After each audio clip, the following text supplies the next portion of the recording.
छल के तराजू से यहोवा को घृणा आती है, परंतु वह पूरे बटखरे से प्रसन्न होता है। जब अभिमान होता तब अपमान भी होता है, परंतु नम्र लोगों में बुद्धि होती है। सीधे लोग अपनी खराई से अगुवाई पाते हैं, परंतु विश्वासघाती अपने कपट से नष्ट होते हैं। कोप के दिन धन से तो कुछ लाभ नहीं होता, परंतु धर्म मृत्यु से भी बचाता है।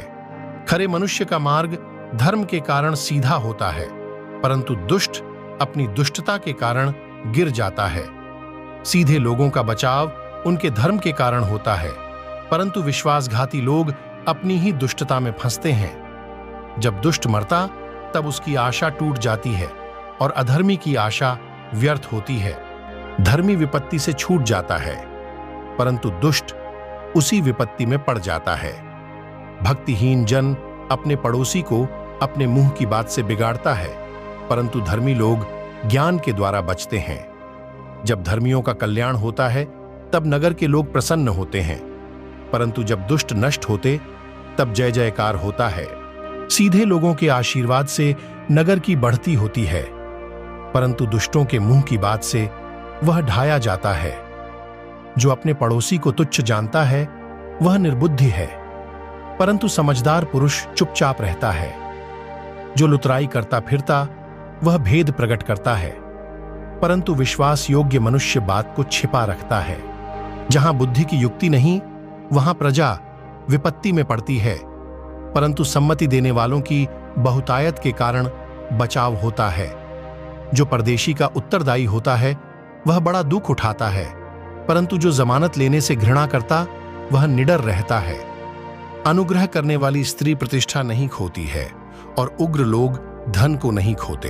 कृपालु मनुष्य अपना ही भला करता है, परंतु जो क्रूर है वह अपनी ही देह को दुख देता है। दुष्ट मिथ्या कमाई कमाता है, परंतु जो धर्म का बीज बोता उसको निश्चय फल मिलता है। जो धर्म में दृढ़ रहता वह जीवन पाता है, परंतु जो बुराई का पीछा करता वह मृत्यु का कौर हो जाता है। जो मन के टेढ़े हैं उनसे यहोवा को घृणा आती है, परंतु वह खरी चाल वालों से प्रसन्न रहता है। मैं दृढ़ता के साथ कहता हूं, बुरा मनुष्य निर्दोष न ठहरेगा, परंतु धर्मी का वंश बचाया जाएगा। जो सुंदर स्त्री विवेक नहीं रखती वह ठूथुन में सोने की नथ पहने हुए सूअर के समान है। धर्मियों की लालसा तो केवल भलाई की होती है, परंतु दुष्टों की आशा का फल क्रोध ही होता है। ऐसे हैं जो छितरा देते हैं तो भी उनकी बढ़ती ही होती है, और ऐसे भी हैं जो यथार्थ से कम देते हैं और इससे उनकी घटती ही होती है। उदार प्राणी हृष्टपुष्ट हो जाता है, और जो दूसरों की खेती सींचता है उसकी भी सींची जाएगी। जो अपना अनाज रख छोड़ता है उसको लोग शाप देते हैं, परंतु जो उसे बेच देता है उसको आशीर्वाद दिया जाता है। जो यत्न से भलाई करता है वह दूसरों की प्रसन्नता खोजता है, परंतु जो दूसरे की बुराई का खोजी होता है उसी पर बुराई आ पड़ती है।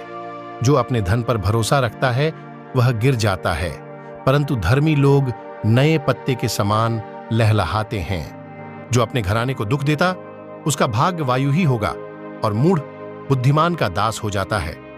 धर्मी का प्रतिफल जीवन का वृक्ष होता है, और बुद्धिमान मनुष्य लोगों के मन को मोह लेता है। देख, धर्मी को पृथ्वी पर फल मिलेगा तो निश्चय है कि दुष्ट और पापी को भी मिलेगा। नीति वचन अध्याय 11। परमेश्वर इस वचन के पढ़े और सुने जाने पर आशीष दे।